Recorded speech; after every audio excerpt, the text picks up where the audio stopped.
Hi guys, we are back with another one. Back with another one. Tiki. Back with another one. Why I said? Back with back with another one. Back with another one. Cha. Back with another one. We.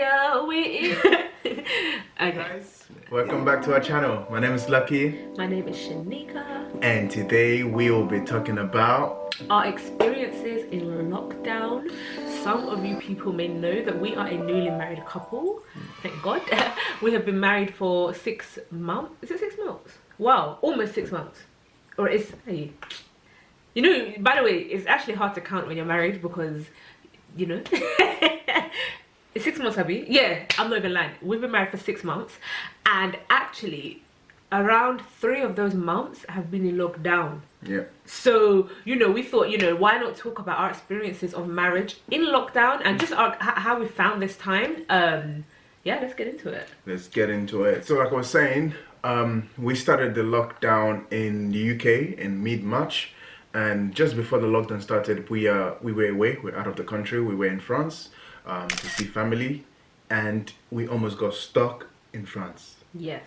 So in France, their lockdown was approximately, I mean, we should know these dates. We went there, we were there. But approximately the 14th or so of March, I believe that's the day we came back. Regardless, we left 6 hours before the president said, shut the borders, shut everything, basically.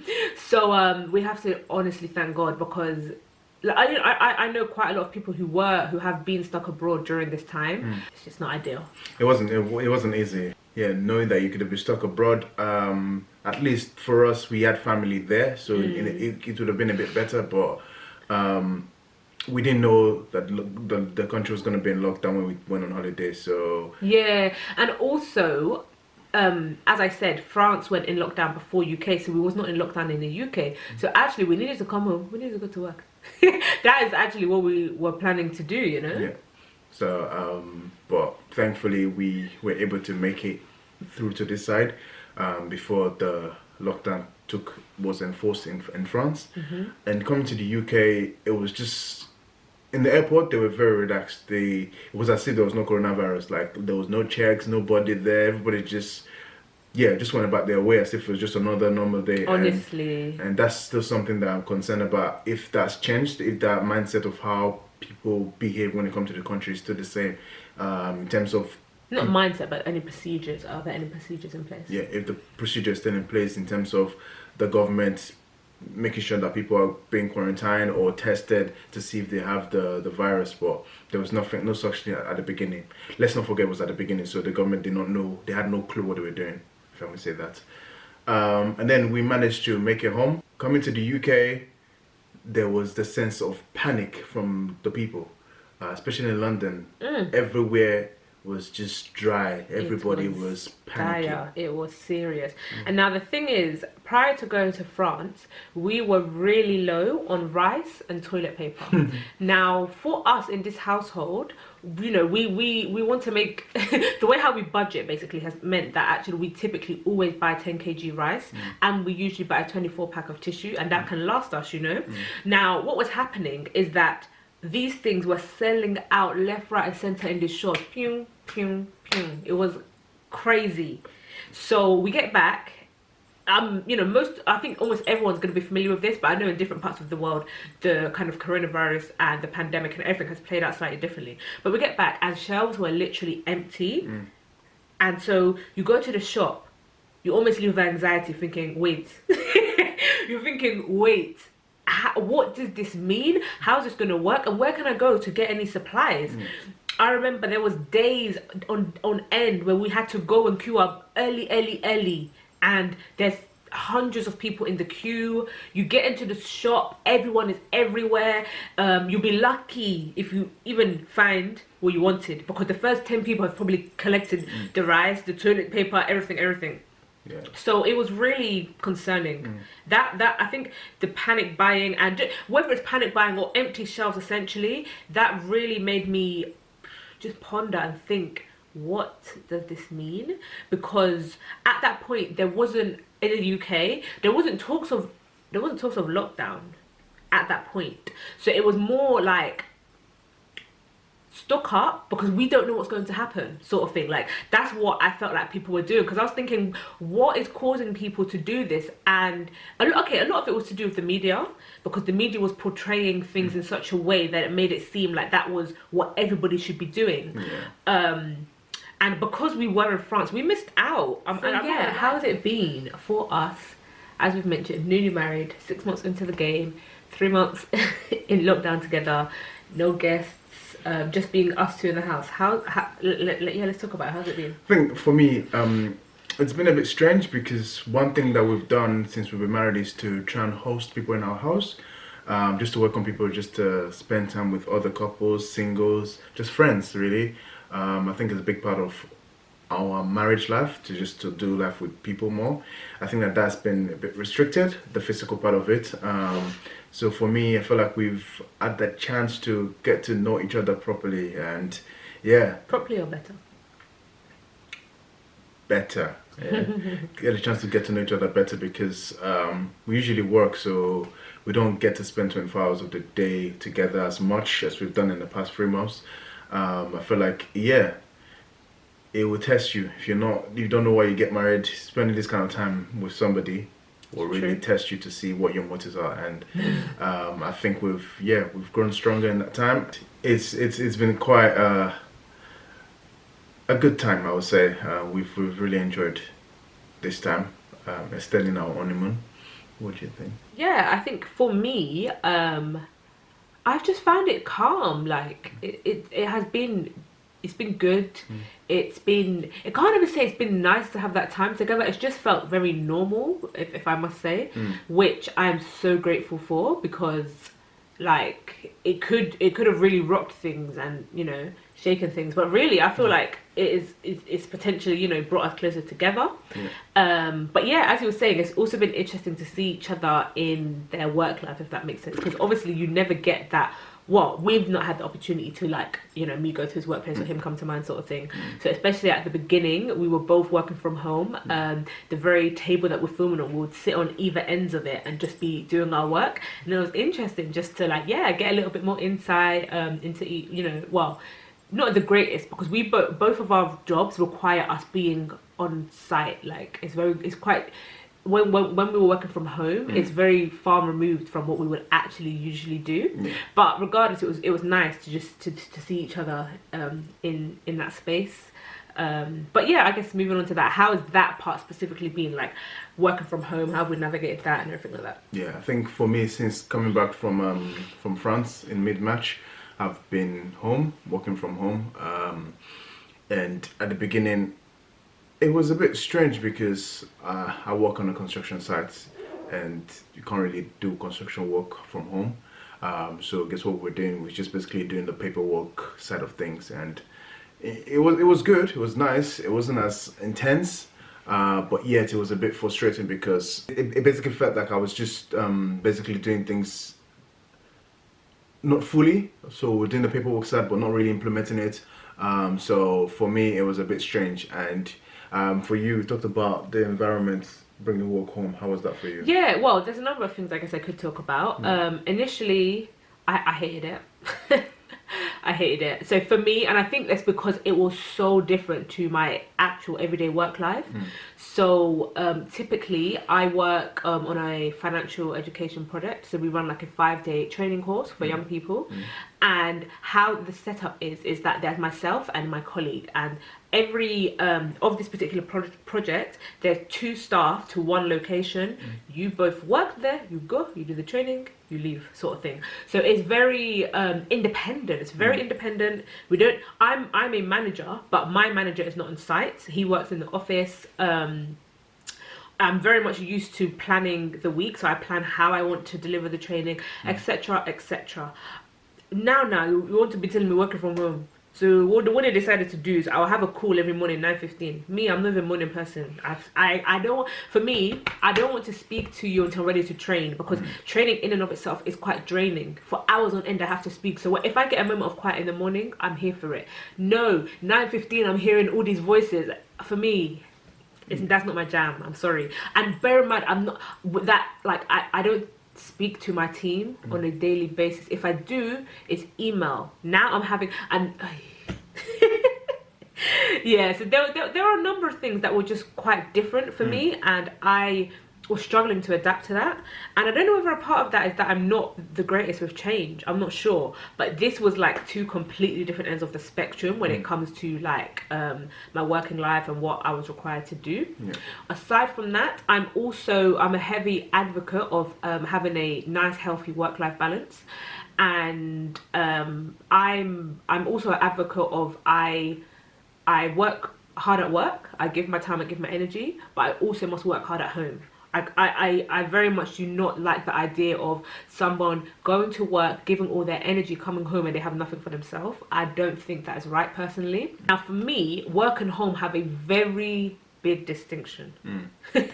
When I come home, work is not on my mind. I have an hour commute, so if there's any processing or anything that I need to do as a result of my work day, I can do that on my commute. Now I spend my whole day at home, and there's a very blurred line between that relaxing home environment and that actually no, I need to use the space to work and to etc. So that was also very hard for me to navigate to begin with, because I'm like, is this not the home? Is this not the place of relaxation? Is it not the place of socialization? Do you understand? So yeah, that, I mean, for me, yeah, that was very hard. And I've always been this sort of person, but one of the things that I did to try and work around that is try and have a designated space of work, and that was my side of the little table. And that kind of helped me say, okay, if I'm here and I position myself here, this is my workspace. Everything else in this house is for me to enjoy. I can go to the bedroom, I can relax, etc. I was not really a huge fan of trying to do work in my bedroom, because that is really crossing the lines for me. But if I had to every now and then, I would, because sometimes I'm tired, and being at home made me even more tired.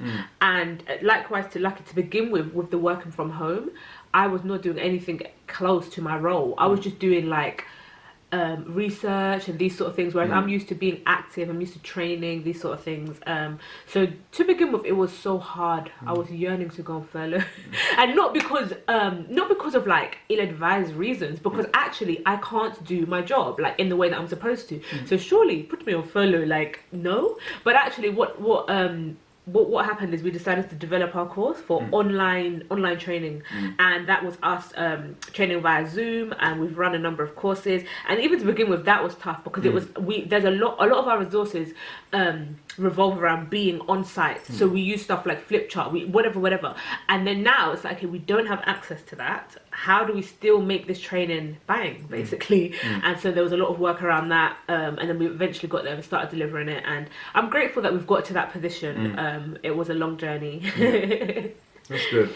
I think for me, with my work, for example, it got to a stage whereby you can only do so much from home. Being on the construction site, you can't build from working from home. So by 2-3 weeks after we started working from home, I was eventually told to go on furlough, because it was not financially viable for me to be doing paperwork at home. And so I've been on furlough for since mid-April. Now it's June, so it's quite good. I must say it's been beautiful, although it's not full pay, but I'm grateful. I know that the people in other countries whereby there's no work to do, but nobody's going to pay them. So I think that's one thing I'm grateful about the British system, putting the furlough scheme in place.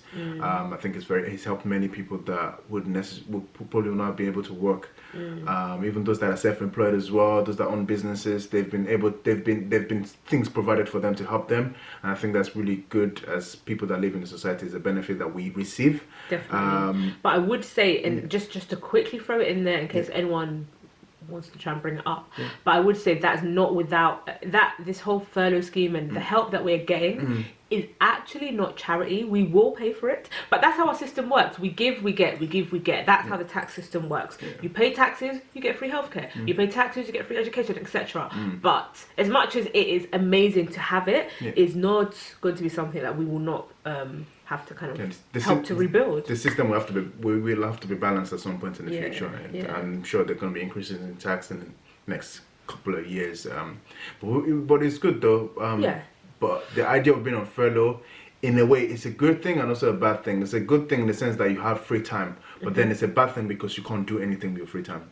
Because we're in lockdown. Because we're in lockdown, so you can't go anywhere, you can't travel, you can't go on holiday. Literally, you can only try and develop yourself by doing trainings. And for some people, it's a good thing because some people want to train, and others, it's not their mindset to train. So to learn something new, what do they do with their time? But again, it's better than doing what you're not supposed to do or what's not your work. So, Yeah. And for us, on the other hand, we use this season on lockdown as opportunity for us to develop on this YouTube channel, because this is a desire that God has birthed in our hearts since last year. I must say. Yeah, I believe so. Yeah. It's something that we've even put in our what do you call that thing? Vision board for this year. Okay. To start something on social media whereby we are able to encourage people, share our life, share our culture, share our faith, share the things that matter to us. And this lockdown was an opportunity for us to really start that journey. It definitely pushed us into a space where we were like, let's just get this thing started. If not now, then when? Yeah. And the support we've already received from so many of you guys, it is just unbelievable. Thank you very much. Thank you. We are so thankful. Thank you, so man. grateful. Thank you. Yes, more to come by God's grace. Absolutely. And also another thing that we can talk about in terms of how life has been like the lockdown is church. We're Christians. We go to church every Sunday. Or at least we used to. As in, like, in the building. We used to. Which what are you trying to say? We used to go to church. As in, like, we used to go to a church building prior to lockdown. Yeah. We go to church. That's okay. That's building. what I'm saying. Yeah. Okay, building. The churches are people, not building. We used to go to church building to worship every Sunday. But due to the lockdown and the risk on lives for people gathering in large groups, churches have stopped. So for us, we've had to learn to adapt to church in a different way, i.e. being on Facebook Live.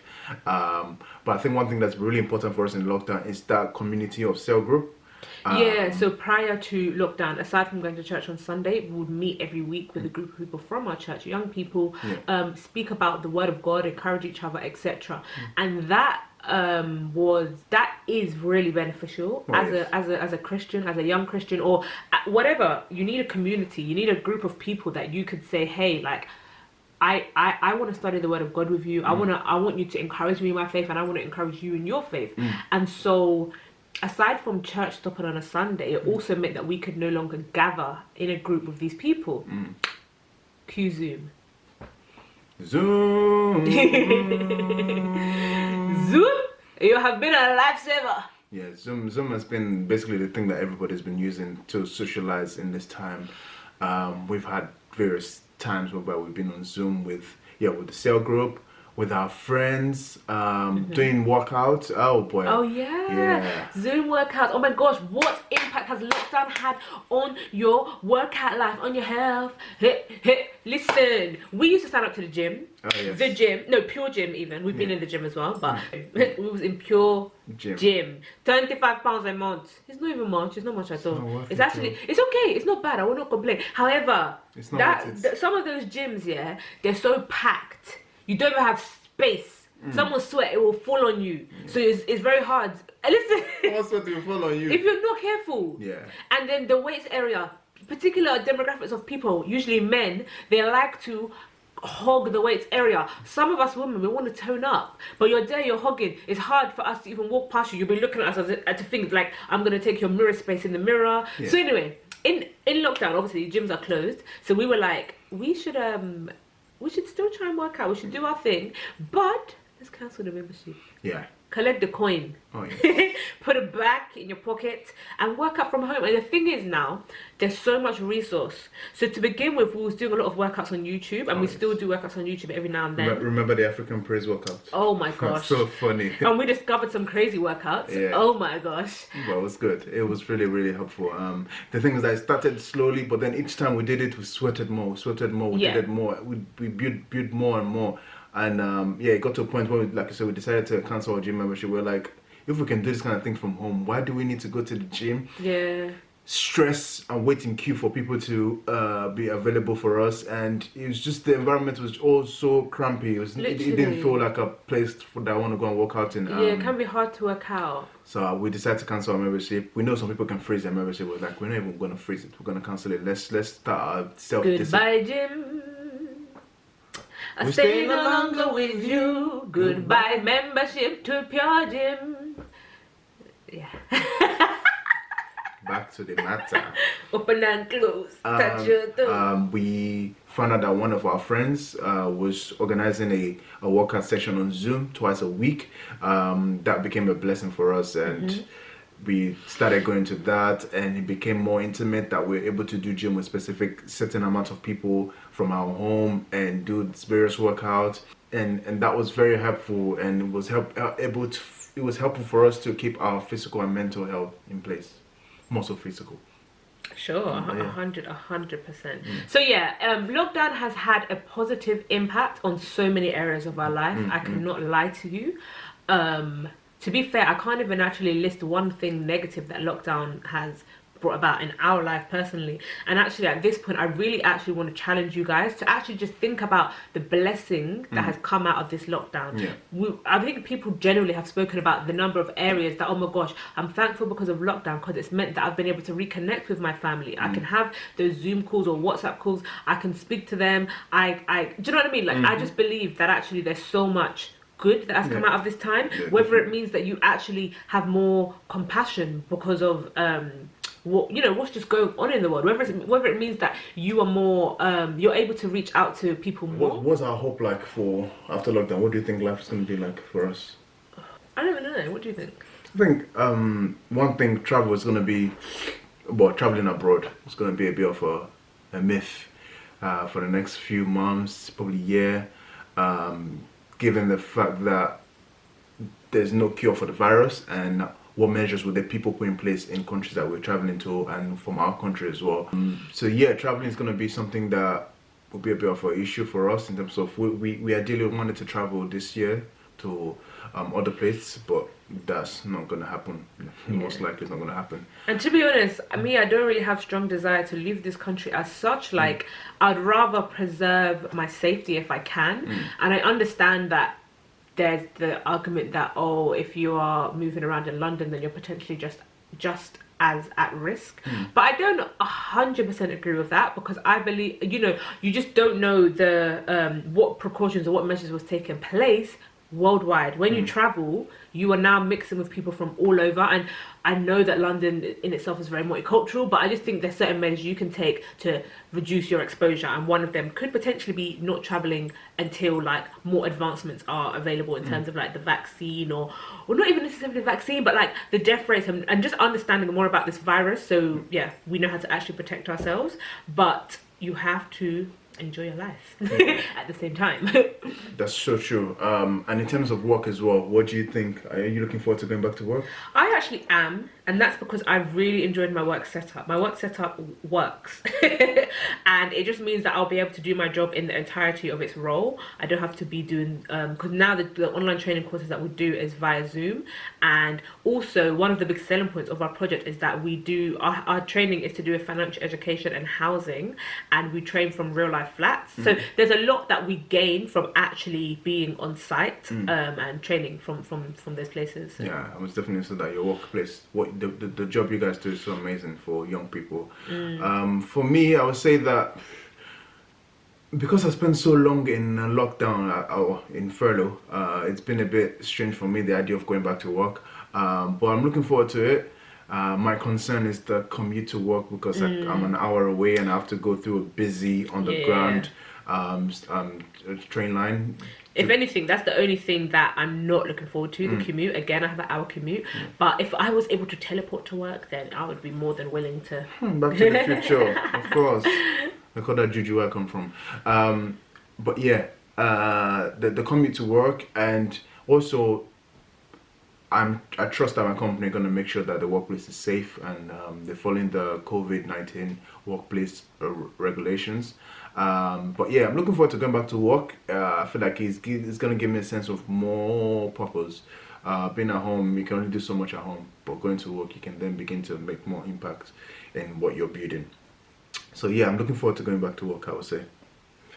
I'm glad to know. Yeah, I think that's it, man. We've basically touched on a few things that are been important to us in lockdown, and our experiences for moving on after lockdown. And yeah, how about you? How's it been for yourself? How's lockdown been? Give us your take on it in the comment section below. And yeah, we look forward to hearing from you. We loved hearing from you last time in our last video, so please keep it up. Just to conclude though, I just want to make it very clear that our experiences of lockdown, or the impact lockdown has had on our marriage, has been positive. So we praise God for that, honestly. Yes, we had extended honeymoon. Can you imagine that? Yeah, people marry and then they start working. We work for 3 months and they're like, no, okay, let's take some more time to get to know each other. How many people get married and have such such long time to spend together? We're grateful. So we're grateful for that. It's been very good. So yeah, we hope you've enjoyed this.